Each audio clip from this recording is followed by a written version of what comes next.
Selamat berjumpa lagi dengan saya Dr. Insinyur Iwayan Jondra MSI. Kali ini kita akan berbicara konsep dasar konstruksi jaringan distribusi tegangan listrik.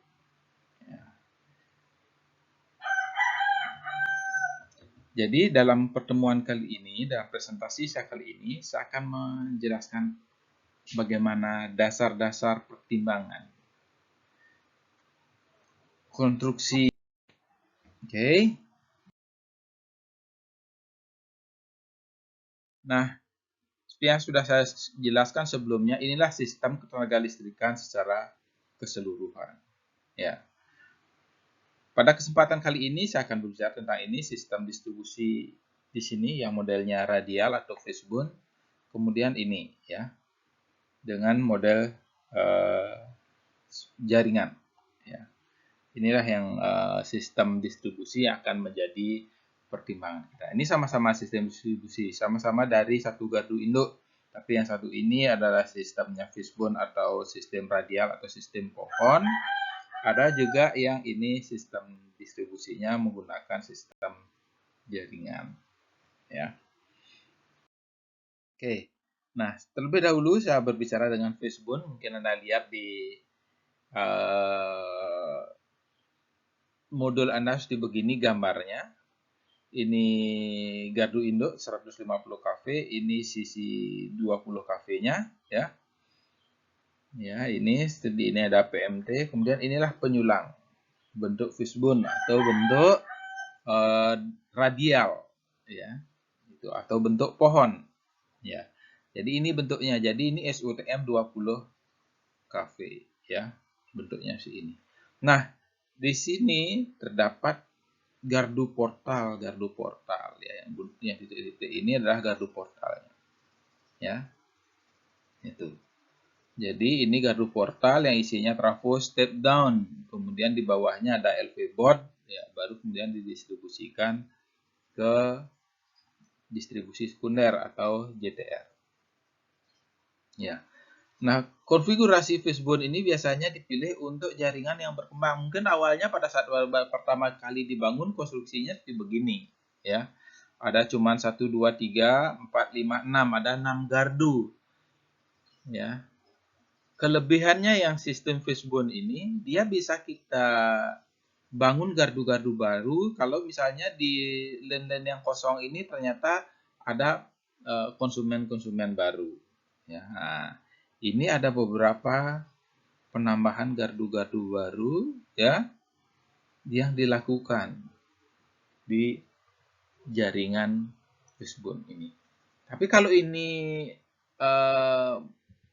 dia SKTM ya, saluran kabel tanam, ini sulit dilakukan ya. Begitu kabel tanam itu Anda tarik sistem gardunya begini ya sudah nggak bisa lagi. Kalau misalnya Anda harus membangun di sini berarti harus ada kabel yang dipotong, narik yang baru di sini gitu misalnya. Ada penarikan kabel baru di sini. Ya, itu. Beda dengan ini, kalau yang dia SUTM di mana saja, yang penting ada tiangnya. Kalau ada tiangnya tinggal dirikan tiang, ya, ditambah isolator tumpunya sudah bisa dipasang gardu sisipan di situ, ya. Itu. Ini antara gardu ini misalnya ada ternyata konsumen potensial, tambah satu gardu lagi di sini bisa. Walaupun tidak ada tiangnya, tinggal didirikan tiang, tambah isolator, jadilah itu gardu sisipan. Ya. Nah, kalau selanjutnya adalah konfigurasi cluster. Ya, ini hampir sama dengan fishbone ya. Ya. Itu ya, tetapi dia ada penyulang 1 2 3 4 5 itu ya. Ketika penyulang 1 gangguan, nah bisa disuplai dari penyulang 3. Ya, penyulang 2 gangguan bisa dari penyulang apa namanya? Ini penyulang 3. Itu ini SUTM semua. Ya. Dalam SUTM ini ada gardu-gardunya di sini. Ya, gitu. Jadi untuk nyuplai ini bisa dari sini lah PMT ini langsung, bisa juga melalui feeder ini ke sini. Ya. Ada dua jalan dia untuk masing-masing penyulang. Nah, kalau yang model ini dua gardu induk, nah ya, dia disuplai ini gardu induk 150 kV, ini gardu induk 150 kV ya.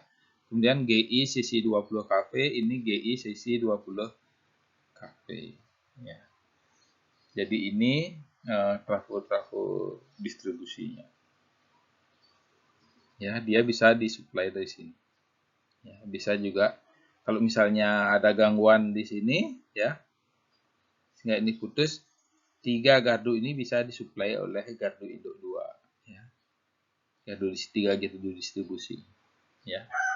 Jadi pemilihan sistem itu dilakukan untuk meningkatkan kehandalan. Nah, kalau yang ini sistem spindle ya, ini sistem spindle. Kalau sistem spindle ini sama sekali tidak dibebankan di express feeder nih. Di sini ada gardu hubung ya. Ini ada gardu hubung. Ya. Jadi ini semua ada gardu distribusinya sepanjang jaringan ini. Ya. Bisa seperti ini ya. Jumlah gardunya di sini ya. Nah, kalau misalnya terjadi gangguan dari penyulang 1, PMT1 nitrip, maka trafo ini dia akan disuplai dari express feeder melalui gardu hubung kemudian ke sini. Ya. Kalau yang sistem spot load ini untuk yang beban penting seperti misalnya gedung DPR, gedung Istana Presiden, ini satu konsumen disuplai oleh 3 feeder. Jadi jangankan mati berkedip saja tidak boleh di sini. Ya.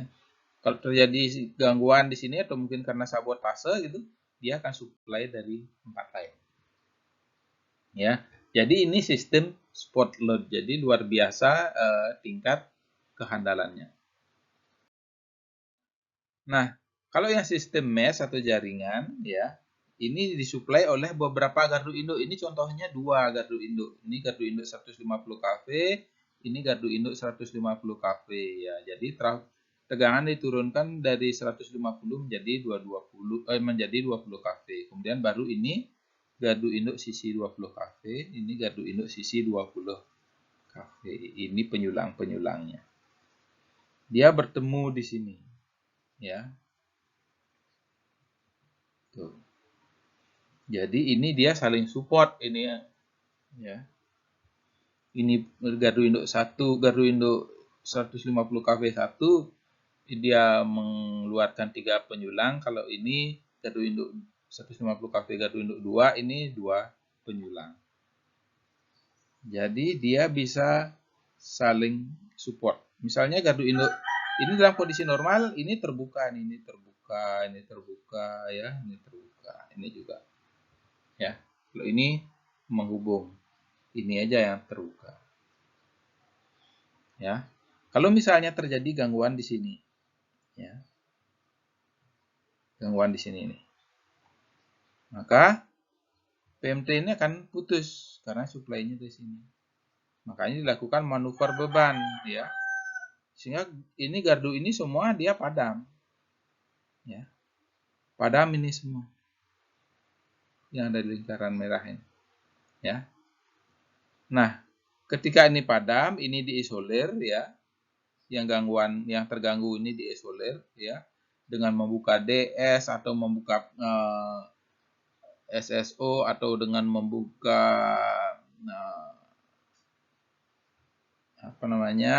LBS ya atau memotong jumperan ya. Nah, kalau ini sudah dilakukan ya. Kemudian ini kita on kan, maka ini hidup kembali. Ya. Yang tadi dalam lingkaran merah ini padam, sekarang setelah di-on-kan LBS ini, maka dia akan menyala. Jadi hanya sebagian kecil gardu yang padam, konsumen yang padam. Ya. Jadi itu, jadi sistem ini dirancang sedemikian rupa untuk mempermudah manuver beban sehingga semakin sedikit beban yang padam atau konsumen yang padam ketika terjadi gangguan di sini. Nah, jadi kontinuitas penyaluran itu menjadi hal yang penting. Memang ada tingkatan-tingkatannya ya. Tingkat 1 pemadaman beberapa jam ya. Ini misalnya untuk di jaringan pedesaan ini cukup dengan konfigurasi radial atau fishbone atau sistem pohon. Tingkat 2 yaitu pemadaman kurang dari 1 jam. Ya. Dia harus disiapkan penyulang cadangan. Ya. Bisa saja radial tapi ditambah dengan penyulang cadangan. Ya. Nah, kalau tingkat 3 pemadaman beberapa menit. Nah, ini harus pakai SCADA. Jadi tidak bisa dilakukan secara manual. Kalau ini hitungan jam ini kan berarti harus ke lapangan membuka dan menutup LBS itu misalnya ya. Tapi kalau beberapa menit itu harus sudah dilakukan dari sistem kontrol dengan sistem SCADA. Kalau tingkat 4 dan pemadaman hanya detik, hanya berkedip saja, yaitu harus pakai automatic switching system, yaitu yang saya sebut dengan SSO pada sistem fog gitu misalnya ya. Tadi di depan sudah dijelaskan pada sistem fog. Nah, kalau yang tingkat 5 tanpa pemadaman, sistem spot load ini untuk beban-beban penting misalnya istana presiden, gedung DPR atau mungkin rumah sakit tertentu atau instalasi vital lainnya. Jadi, untuk trafo di indoor dia menggunakan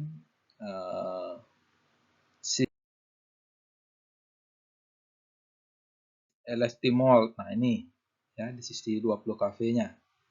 Dia tidak menggunakan basing yang berulir ada piringan-piringan bertumpuk ini. Bertumpuk ya. Karena kalau menggunakan piringan bertumpuk maka di sini dia akan ada bagian terminal yang terbuka. Kalau yang menggunakan elastimol dia sudah langsung nancap di sini sudah ada lagi bagian yang terbuka. Beda dengan untuk trafo yang dipasang di outdoor, dia akan menggunakan basing ini. Sehingga kalau basah ada bagian bawah piringan ini yang kering yang menjadi isolator. Bagian yang basah itu dia pasti akan menjadi konduktif ya. Itu sebabnya kenapa ini dibuat semacam piringan di sini, demikian juga isolator tumpunya dia ada piringannya. Tujuannya supaya ada bagian bawahnya ini yang kering ketika terjadi hujan. Nah, itu sebab perencanaan itu sangat penting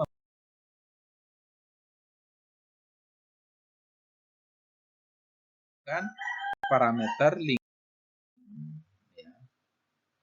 Demikian sehingga barang material itu harus didesain indoor dengan outdoor itu kan berbeda.